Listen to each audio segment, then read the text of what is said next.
Hi, this is Ms. Slitton, and this is our second half, 7th period review for Unit 5 APBio. Say hi.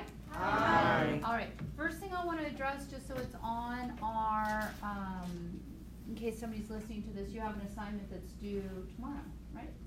And so, did you all read the bottom note?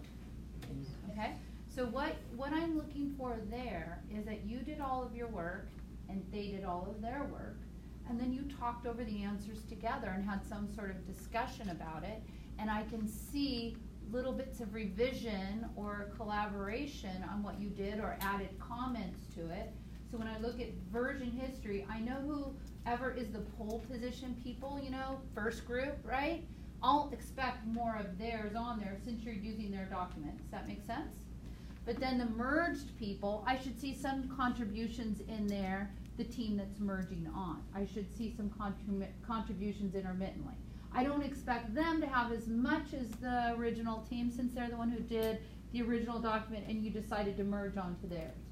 But then don't forget at the bottom where it says, does anybody have it on? What? Yeah, link put, I think it's really obvious about it, and I made it in capital letters and highlighted it.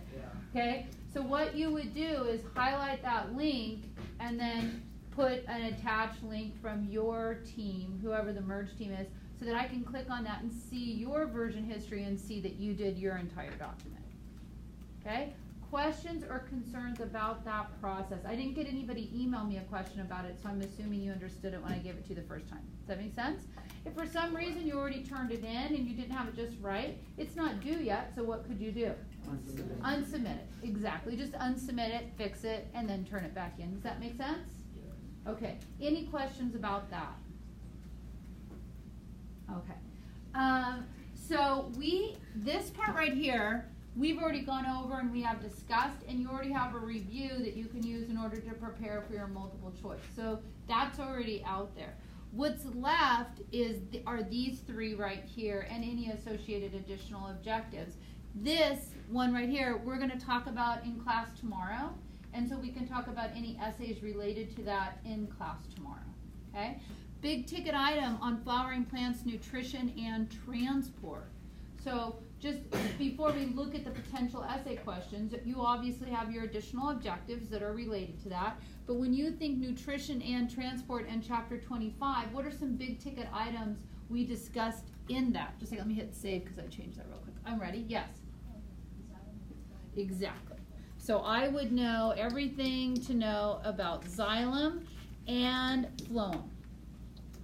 Now, P-H-L-O-E-M. Big thing in APBio is structure, function. Okay?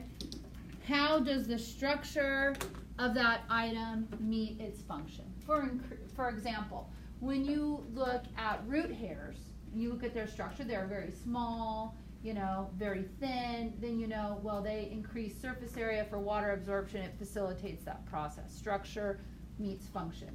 So you want to think about that as well for your xylem and your phloem.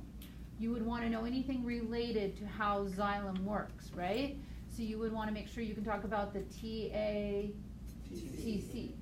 theory, and be able to explain each part of that and the role that each plays, which we talked about that. Okay, for phloem, you want to talk about the what? Sure, that's a real specific item, but what is the whole thing, the way phloem works? Pressure flow hypothesis, right? And you want to be able to understand that as well.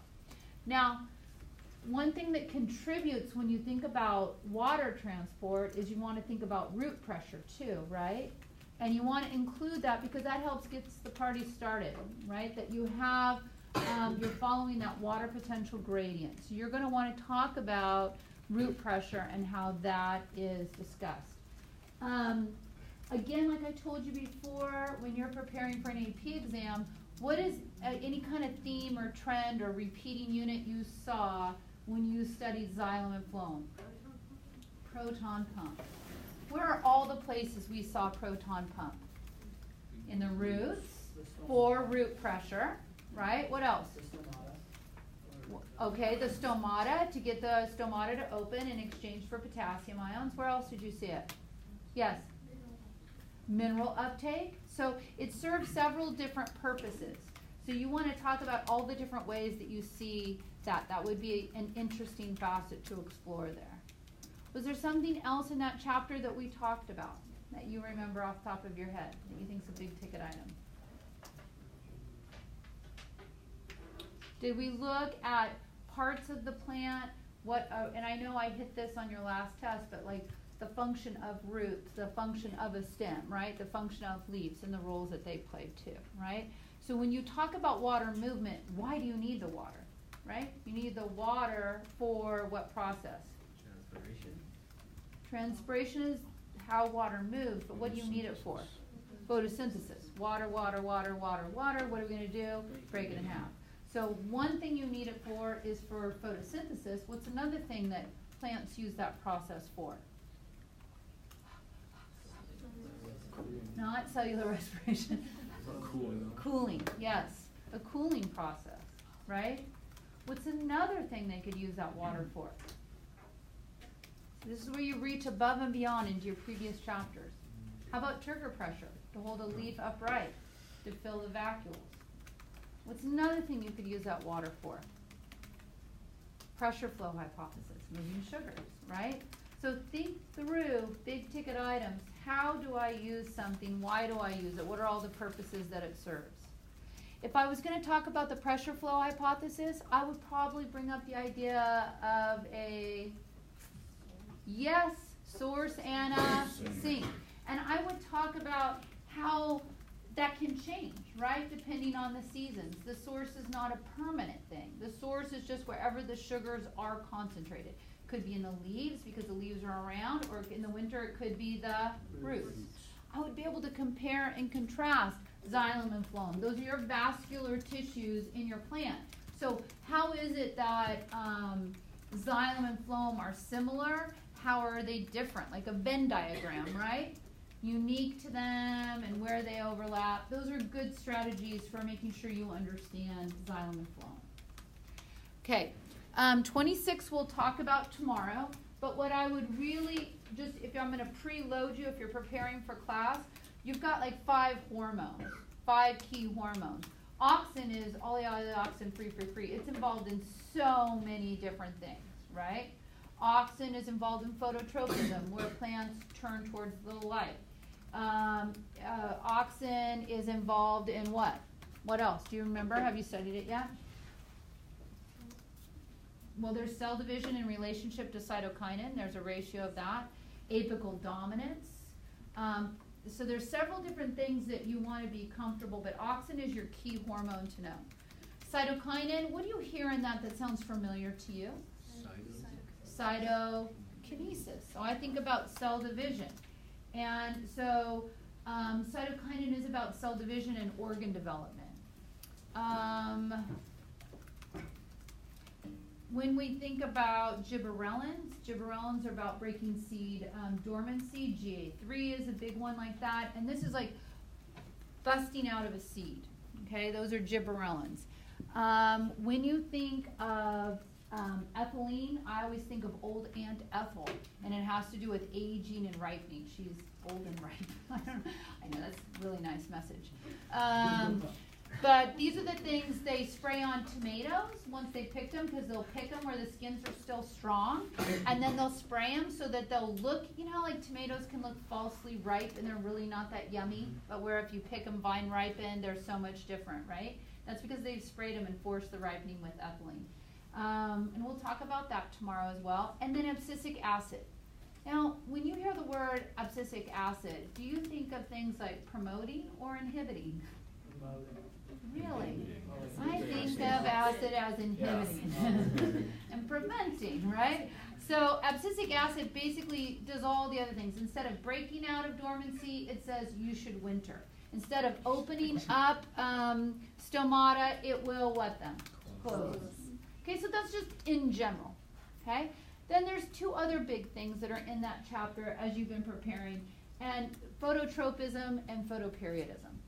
Phototropism, in a nutshell, is when plants grow towards a light source. That's phototropism. I'm growing towards the sun. Photoperiodism is a plant's ability to tell time, which is like miraculous to me, okay? And it has to do with saying, I know what time of day it is, like circadian rhythms, just like you have circadian rhythms. You tend to wake up at the same time, you tend to get hungry at the same time, you tend to go to the bathroom at the same time. Those are your circadian rhythms. Plants will open and close their stomata at regular interval, even if it's dark outside. Because this is the time I normally have my stomata. It's like their OCD. Stomata should be open now. Okay, stomata should be closed, regardless of what the conditions are.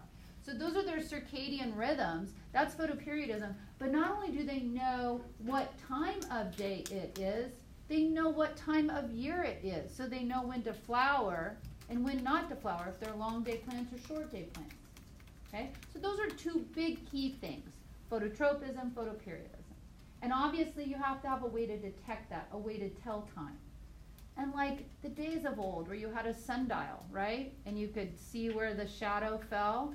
In plants, they have a pigment that toggles depending on the day. And we'll go over that in class. I don't want to overwhelm you with it today, but I'm just preloading that for when we have our discussion tomorrow. That is chapter 26. 27, flowering plants and reproduction.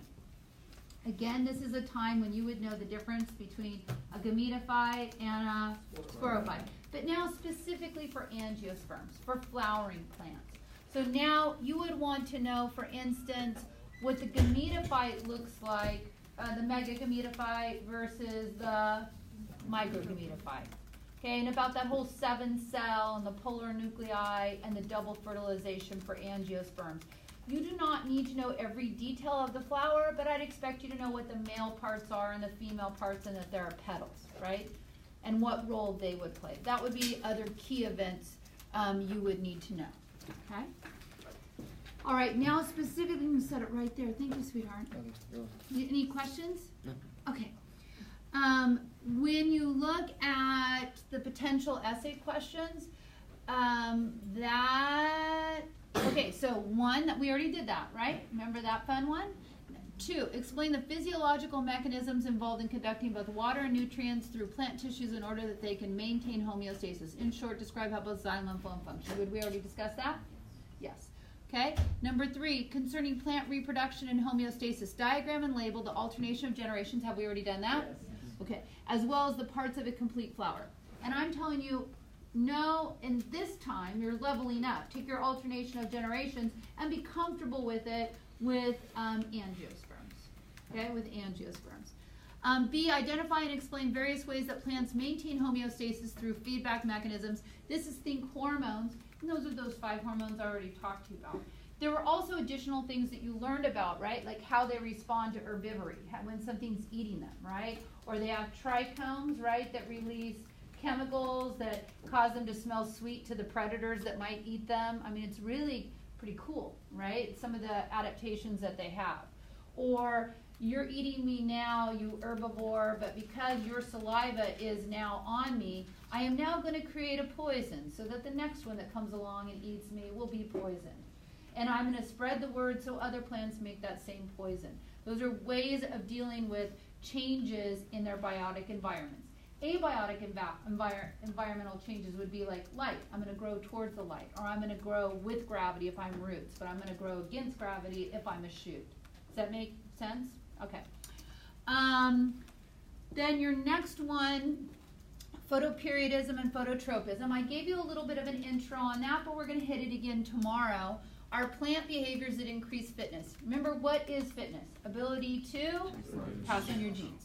So it says, explain how chrysanthemums, which are short day plants, and we know they call them short day plants mistakenly, right? It's really not the short dayness, it's the long nightness, right? So you need a long night. When do we have long nights? In the winter, okay? Can be forced to flower in a greenhouse in the middle of summer. So how can I force a plant to flower in the middle of summer? Yes? Turn off the light. Turn off the lights in my greenhouse, okay? Make it dark. Create an environment that that plant needs for flowering. So how does this increase fitness? I'm in a flower maybe when my pollinators are available, right? When do the insects, have a large number of insects? That's when I want to. When the conditions are right for pollination, because my flower is like, hey, here's my junk. And so you only want to have that out there. You don't want to waste any energy or any forces creating a flower unless you know it's going to be effective in passing on your genes. So you need the right conditions for that. Okay, including your discussion, the specific signal and its reception. And that part we'll go into the details about that tomorrow, but that's a phytochrome. There's red and far red. And it's basically your ability to absorb daylight, toggles the pigment one way, and then as the nighttime, it breaks back down over time to what it's like in the morning.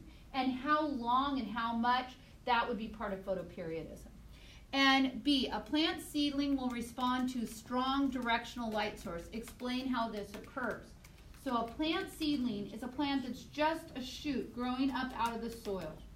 And if you read in your book, there's a whole Darwin, a different Darwin, but related, talks about experiments that were done, and the shoot will grow towards the light, and that's talking about phototropism. Why is that adaptive?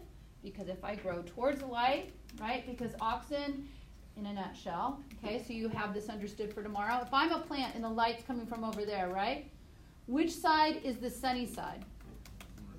This one, my left hand, right? So this is the sunny side, and this side would be the shady side. Auxin goes to the shady side and makes those elongate, which then curves me towards the light. Isn't that cool? So now if you take me and turn me around, now I will, right, bend the other way. Why is that adaptive? How does that increase my fitness? Because now my leaves are pointed towards the, so I can do more photosynthesis, right? Okay. Explain how each responds, I just did that. Okay. 4, a tray of germinating oat seedlings is placed in a window that has light shining through most of the day, and it is given adequate water and soil nutrients. Okay, so you have everything and the light's coming from a direction. We're okay with that? Okay, after 3 days, the tray is rotated 180 degrees. So 180 degrees, right, what would that be? Not all the way around. Yeah, just like this, like what I just did a minute ago, right? Okay, predict and explain what will occur. What is the evolutionary significance of this response? Did we just go over that? Yeah. It's just a different way of answering that question. Okay? You have additional objectives. You have section headers. You have questions embedded in your chapters. Take a look at those. Okay? Remember, you do not need to know all the details of whatever chapter that is. Is it 27? Flowering plants and reproduction. You're not needing to know everything about that. Just the parts I highlighted that are in big print, right? Besides, I want you to know about the gametophyte and, the whole 7-cell thing and the double fertilization. You don't need to know all the perfect, imperfect, monoecious, dioecious. That is not going to be something you're tested on, so I'm not going to ask you to know that either, okay? Questions you would like to ask me? Okay, wise ones, then I will see you mañana. Okay, tell them goodbye. Goodbye. Where are you? How come you weren't here? Have a piece of toast.